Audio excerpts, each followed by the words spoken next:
let's talk about the basics in each of these categories, right? So we're gonna start with the obvious, and that is your camera. Now, we're talking about your camera body, that is without the lens.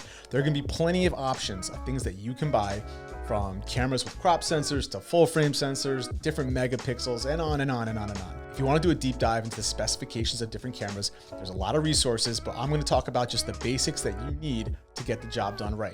Now, whether you are a Canon shooter, a Sony shooter, a Nikon shooter, you don't have anything and you're looking to get something, with modern cameras today, anything you get today from the lower end in cost to the higher end in cost is still gonna be relatively the same output when it comes to creating content in this industry, because most of it is consumed via Instagram and social media. You're probably gonna be able to get away with a sub $2,000 camera body. Now, that doesn't mean you want to buy something for $2,000. It doesn't mean you can't buy something for more than $2,000. And it doesn't mean you can't get away with something that's less than $1,000.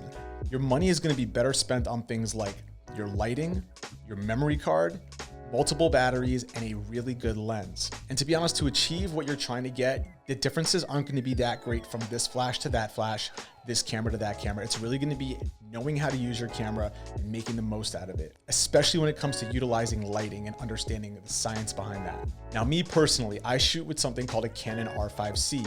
It is a more expensive camera, but that is also because I've used it for other types of work in the photography space, not just food and cocktails. With that said, my camera is a mirrorless camera. Now, if you want to learn the differences between mirrorless and DSLR, I'll provide some links with the basics on that. But for the most part, the reason I like to shoot with a mirrorless camera is I can see on the screen what my image is going to look like before I take the photo, as opposed to taking a photo, going back into the camera roll, and then adjusting from there. I like to see the way things are going to look in the live display on the back.